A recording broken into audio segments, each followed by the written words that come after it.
દુહા છંદની રમઝટ માટે જાણીતા લોક ડાયરાઓ હવે એક નવા જ વિવાદમાં ઘેરાયા છે। ચર્ચા હવે લોક સાહિત્ય કે કલાકારીની નથી, ચર્ચા છે લાખોની ફી, પ્રજાના ટેક્સના પૈસા અને સોશિયલ મીડિયા પર ચાલતા આરોપ પ્રત્યારોપની। ગુજરાતના લોક કલાકાર માયાભાઈ આહિર અને કીર્તિદાન ગઢવીને લઈને સોશિયલ મીડિયા પર ભારે ચર્ચાઓ શરૂ થઈ છે। આ ચર્ચાને વધુ વેગ આપ્યો છે સામાજિક કાર્યકર પુરુષોત્તમભાઈ પીપળિયાએ। તેમણે બંને કલાકારો સામે ગંભીર સવાલ ઉઠાવ્યા છે। પુરુષોત્તમ પીપળિયાનો આરોપ છે કે માયાભાઈ આહિરે એક ડાયરામાં પ્રજાને લઈને તોછડી ભાષાનો જે ઉપયોગ કર્યો હતો। તેમણે એવો પણ આક્ષેપ કર્યો છે કે માયાભાઈ આહિર અને કીર્તિદાન ગઢવીને સરકારી કાર્યક્રમોમાં મળતી ફી આખરે પ્રજાના ટેક્સમાંથી જ ચૂકવવામાં આવે છે। તેથી કલાકારોએ પ્રજાને ટેક્સ અંગે ઉપદેશ આપતા પહેલા પોતાની જવાબદારી સમજવી જોઈએ। આ સમગ્ર વિવાદની શરૂઆત સુરતમાં યોજાયેલા એક ડાયરાના વાયરલ વિડીયોથી થઈ હતી। વિડીયોમાં માયાભાઈ આહિરે એવું કહેતા સંભળાય કે કેટલાક લોકો રેશનિંગનું અનાજ ખાતા હોય, ક્યારેય ટેક્સ ભર્યો ન હોય અને છતાં કહે છે કે તમે અમારા ટેક્સમાંથી પગાર ખાઓ છો। આ નિવેદન સોશિયલ મીડિયા પર ઝડપથી વાયરલ થયું અને તેના સમર્થન તેમજ વિરોધમાં અનેક પ્રતિક્રિયાઓ સામે આવી।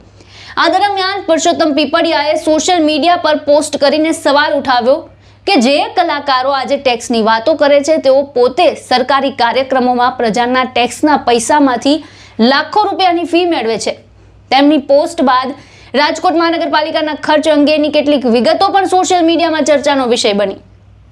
સામે આવેલી વિગતો મુજબ રાજકોટ મહાનગરપાલિકા દ્વારા એક કાર્યક્રમ માટે માયાભાઈ આહિરને અંદાજે 3.5 લાખ રૂપિયા ચૂકવાયા હોવાનું કહેવાઈ રહ્યું છે, જ્યારે કીર્તિદાન ગઢવીને 2 ડાયરાના કાર્યક્રમ માટે કુલ 10 લાખ રૂપિયા ચૂકવાયા હોવાની માહિતી સોશિયલ મીડિયા પર વાયરલ થઈ રહી છે। હવે આ વિગતો સામે આવ્યા બાદ લોકો અનેક સવાલ ઉઠાવી રહ્યા છે। શું લોક કલાના કાર્યક્રમો માટે આટલી મોટી રકમ ખર્ચવી યોગ્ય છે? શું જાહેર નાણાંનો ખર્ચ અંગે વધુ પારદર્શિતા હોવી જોઈએ? અને શું કલાકારોએ જાહેર મંચ પરથી એવી ટિપ્પણીઓ કરવી જોઈએ જેનાથી સામાન્ય લોકોની લાગણી દુભાય? તો બીજી બાજુ કેટલાક લોકોનું માનવું છે કે જાણીતા કલાકારોને તેમની લોકપ્રિયતા અને વર્ષોના અનુભવના આધારે યોગ્ય મહેનતાણું મળવું જોઈએ। તેમના મતે કોઈ પણ કલાકારની ફી તેના બજાર મૂલ્ય અને કાર્યક્રમના સ્વરૂપ પર આધારિત હોય છે।